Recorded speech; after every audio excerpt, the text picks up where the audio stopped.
This 6-foot superstar is the king of New York. No, not him. Him. Danhausen is the king of New York. His words, and mine, and yours. On Saturday, the New York Knicks ended a 53-year championship drought. And the first person to take credit? A 6'1" guy in face paint from Michigan who AEW forgot even existed. What followed was insanity. In the streets of San Antonio, throughout all 5 boroughs, and most importantly, in the box office.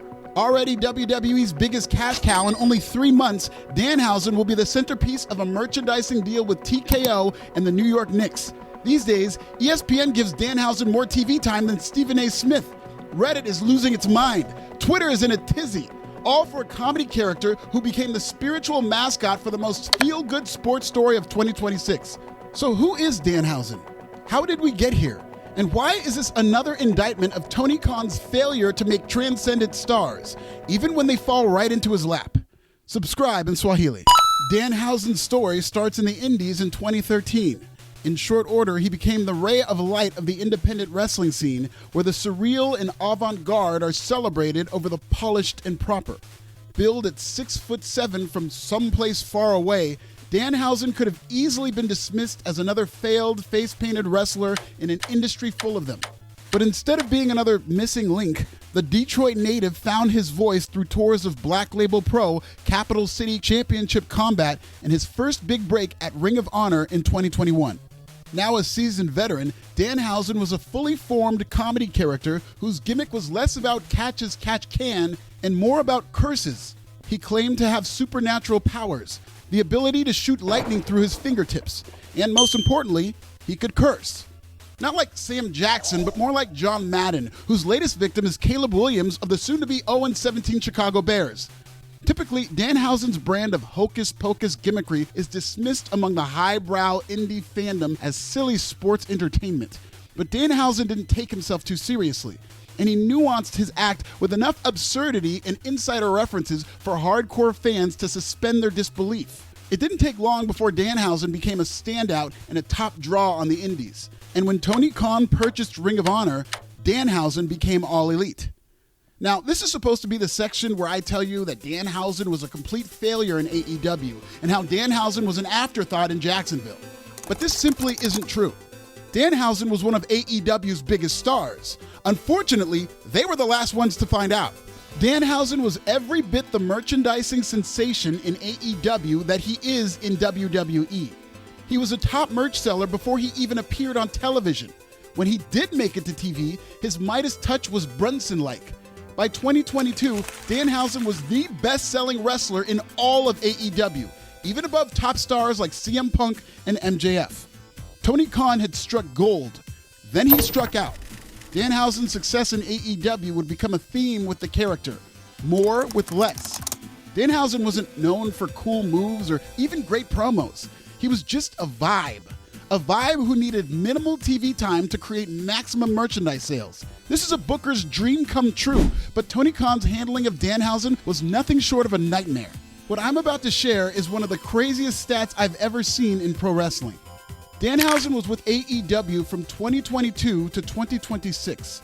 He was a bit player in 2022. He got injured in 2023. Due to non-wrestling reasons that we'll get into later, Danhausen missed almost all of 2024, where he only competed one time in Final Battle. This was his final appearance in AEW before he was relegated to the AEW bench down in Guantanamo Bay. Danhausen did not make a single appearance for AEW in 2025. Now, here's the crazy stat.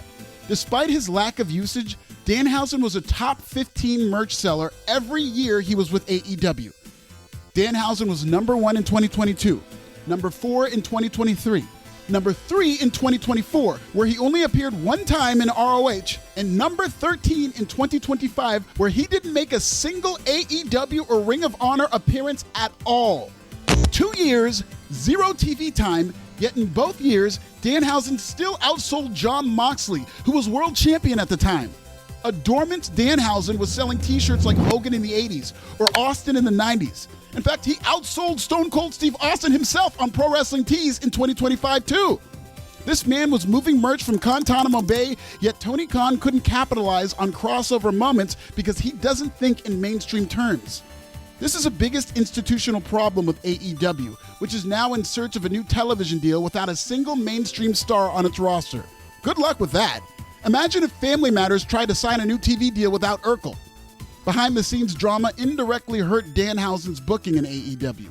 Tony Khan's lack of leadership in 2022 saw him sit idly by during the Brawl Out, where CM Punk beat up the Young Bucks after tearing into AEW for 15 minutes at a fake AEW media scrum.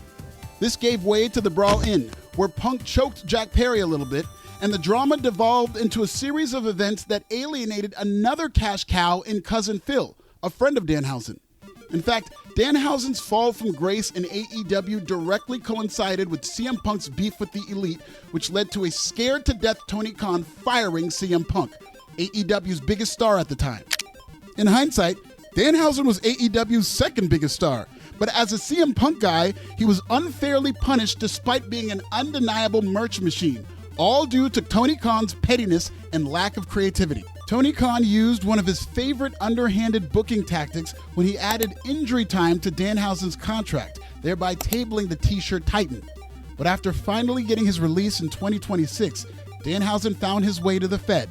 And the biggest driving force for his arrival was a cosign from WWE World Champion and ex-AEW star, CM Punk. The fact that it took CM Punk, another man Tony Khan couldn't hold on to get Danhausen into WWE is the most AEW thing that's ever happened. WWE signed Danhausen in 2026, and unlike AEW, they knew exactly what they had in him. Not only did they immediately put him on TV, but he debuted on the Elimination Chamber PLE in Chicago. The debut was widely panned and received minimal fanfare, but as fans would quickly come to find out about the Danhausen character, this was his act. So bad, it's good. Very nice, very evil.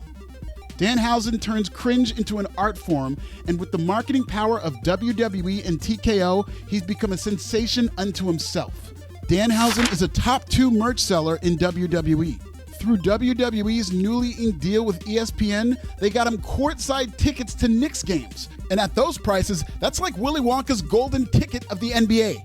But the Knicks didn't always love that Danhausen, and the feelings were mutual.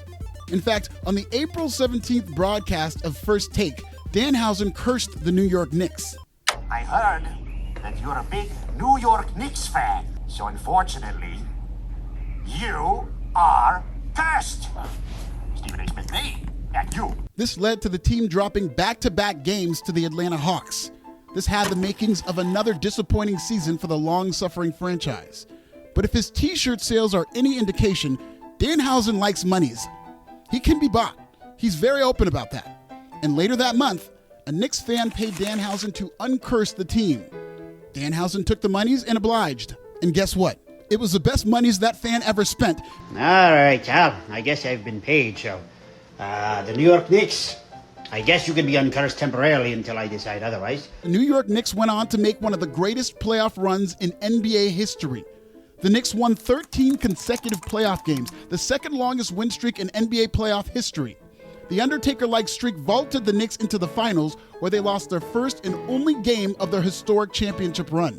TKO has since cut a deal with the New York Knicks to sell Danhausen merchandise, which is currently on sale at the NBA store. WWE merchandise partner Fanatics was blown away by Danhausen's merch sales over WrestleMania weekend, where I didn't walk one block on the Las Vegas Strip without seeing some form of Danhausen cosplay. Fanatics had to restock Danhausen merchandise multiple times over WrestleMania weekend. Fanatics are now looking to add the King of New York to an already stacked lineup for Fanatics Fest in July, which fittingly takes place in New York City. By the time you're reading this, Danhausen won't just be part of the Knicks championship parade, he might have his own float. In just 3 months, WWE turned an AEW forgotten man into a crossover sports entertainment icon. It's all yet another expose on AEW's generational weakness in making and maintaining transcendent stars. This institutional blindness has manifested itself in other areas of AEW's business, like the death of Rampage, Battle of the Belts, AEW Dark, and soon-to-be Collision, which has all the signs of AEW's next canceled TV show. I'll be dropping a whole video about that later this week, so make sure to subscribe in Swahili. Danhausen is arguably the most profitable WWE superstar based on merch alone. Notice how I said profitable, because WWE basically got Danhausen for free. Despite his t-shirts selling like fresh crack, Tony Khan and AEW chose violence by taking him off their TV, freezing his contract, and then they just handed him over to WWE the way the Raiders gave Randy Moss to the Patriots for a 4th-round draft pick. Danhausen has become ubiquitous, and now he's a cash cow for WWE, TKO, and now the NBA. Wrestling fans aren't going to want to hear this, but TKO bought WWE to milk them for revenue through sponsorship deals that'll help them pay off their debt. Danhausen is basically fulfilling that mission statement by himself. But Danhausen isn't the story. Tony Khan is. When you compare the biggest AEW to WWE successes and vice versa, there is no comparison. Sure, Tommaso Ciampa went from losing on SmackDown to having great bangers on Collision that nobody watches. But that's only a success on a subreddit. You can argue the biggest WWE to AEW success is Jon Moxley, but Danhausen literally outsold that head on his worst day. Every major star that AEW fumbled becomes a bigger star the moment they leave. Cody Rhodes went from getting booed in Jacksonville to becoming the QB1 of Stamford. CM Punk went from maiming Jack Perry to main eventing the last 2 WrestleManias. Penta went from the AEW bench to the Intercontinental title, which he defended at WrestleMania on ESPN. Penta recently defended that same title against his idol, Rey Mysterio, and won. That's like the Lucha Libre Nobel Peace Prize. Look at Jade Cargill, who walked into WrestleMania as world champion. Her lace front wiggled a little, and it was already a bigger story than Will Ospreay winning the Owen. Who cares? Now Danhausen has become the Steve Urkel of Stamford in the best way, and he's cursing AEW all the way to the bank.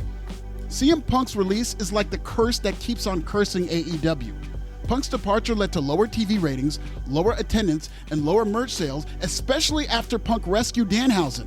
AEW Collision was created for CM Punk, but now that he's gone, it's a lame duck show that I'm certain will be canceled soon. AEW doesn't create stars, it holds on to them until they escape. Tony Khan didn't just lose Danhausen, he handed WWE the King of New York and called it a release. Tony Khan's booking foibles continue to this day. Same incompetence, new evidence. For more on that, check out this video.